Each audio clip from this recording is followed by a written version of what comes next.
I'm MJ Couts, and I'm a cardiovascular ICU nurse with MultiCare Pulse Institute. We are the community CPR sponsor for the American Heart Association. Today, I will show you how to give hands-only CPR for adults. Hi everyone, I'm Alyssa Kewick. I'm also a cardiovascular ICU nurse with MultiCare Pulse Heart Institute. I'm going to be explaining the steps to hands-only CPR while MJ demonstrates. Today, you're also going to be learning about CPR for pets, and I'm going to let Dr. Tracy Green introduce herself. Hello, everyone. I'm Dr. Tracy Green from CPR Seattle. We all love our furry friends, and today I'll be demonstrating how to do hands-only CPR on dogs and cats. MJ and Alyssa, back to you. So today, we're going to show you hands-only CPR. It has two simple steps. Your first step is going to be call 911 if you see a teen or adult suddenly collapse. The second step is push hard and fast in the center of the chest. So MJ's going to demonstrate. So after tapping the person and shouting, "Are you okay?" If MJ does not get a response and they're not breathing normally, she's going to prepare to give CPR. As you can see, she's kneeling to the side of the person.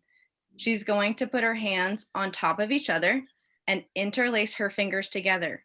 Her palms will go down on the middle of the chest, about the line of the nipples, and she's going to lock her elbows and push down hard and fast. When I say hard, I mean about 2 inches. And when I say fast, I mean about 100 to 120 compressions per minute. Well, how do you keep time? How's MJ knowing how fast she's going? Start singing. My favorite song is Staying Alive by the Bee Gees, and it goes something like this. Staying alive, staying alive, staying alive, staying alive. And that's how fast MJ's going. Other songs that have this tempo are Crazy in Love by Beyonce, Hips Don't Lie by Shakira, and Walk the Line by Johnny Cash. People feel much more confident performing hands-only CPR and are more likely to remember the correct tempo when trained to the familiar song. Cardiac arrest is caused when the heart's electrical system malfunctions. The heart stops beating properly. The heart's pumping function is arrested or stopped. Cardiac arrest may be reversed if CPR is performed and the defibrillator shocks the heart and restores a normal heart rhythm. Sorry, I'm sort of out of breath from the CPR. CPR has double or triple chances after survival after a cardiac arrest. Did you know that women are less likely than men to receive bystander CPR?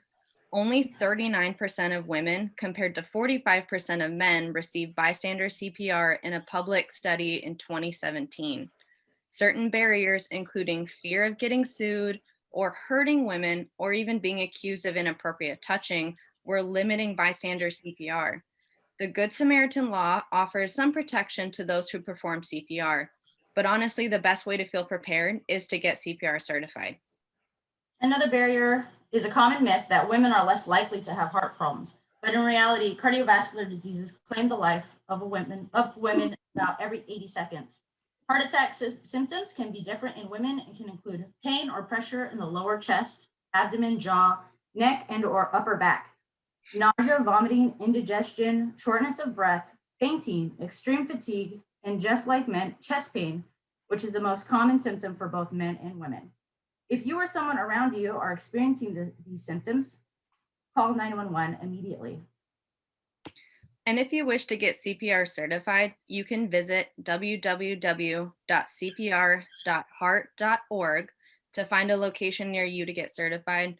Or if you'd like more information on women's heart disease, you can visit www.goredforwomen.org. All right, so we're going to pass this on to Dr. Tracy Green. Thank you. So this is my furry friend. I've decided to name him Biscuit. And just like with humans, we need to check our furry friends to make sure that they are unconscious, not breathing, and don't have a pulse. You can just, hey, Biscuit, are you okay? Are you okay? Put my hand on his chest to check for breathing, and then to check for a pulse, you want to go to the back leg, come up the leg, and inside of the back leg, a very light touch to feel for your pet's pulse. And you can do this on dogs, cats, Small, large, you're going to do the inside of the rear thigh to feel for a pulse. Don't press too hard or you'll cut it off. Right? And this is something that you can practice on your animals before you need it. Never practice CPR on your well pets, but you can practice taking their pulse.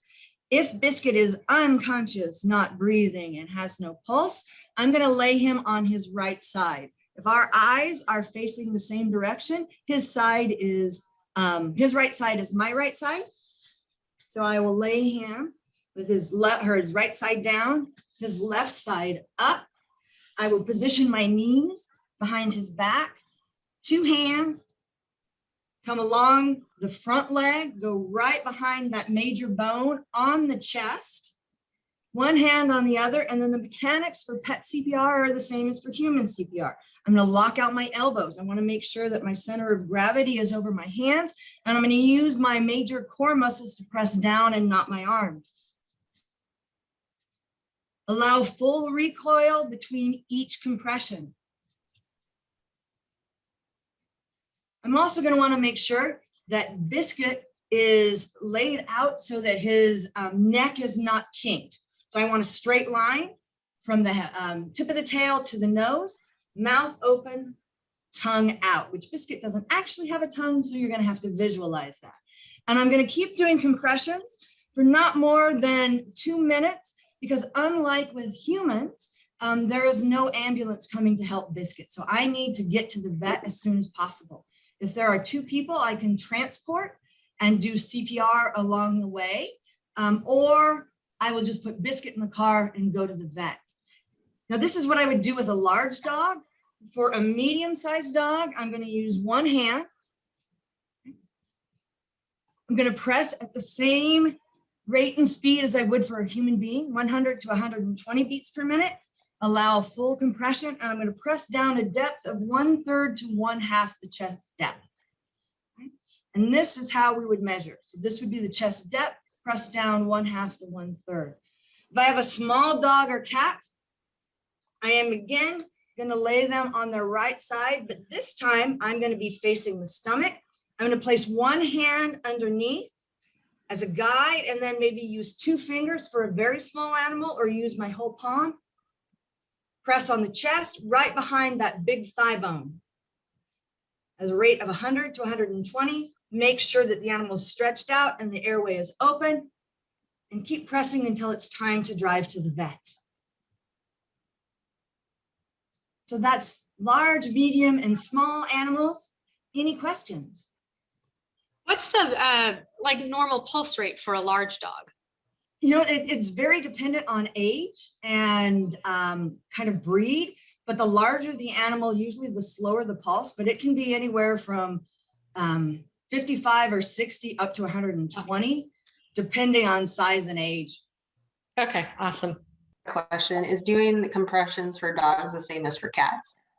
Yes, same thing. It's yeah, you're just gonna most cats are not going to be bigger than the chest here, so I would probably lay them down. I would probably put them on a table because bending over like this is not great on my back. So small dogs, cats, medium dogs, I would move to a table.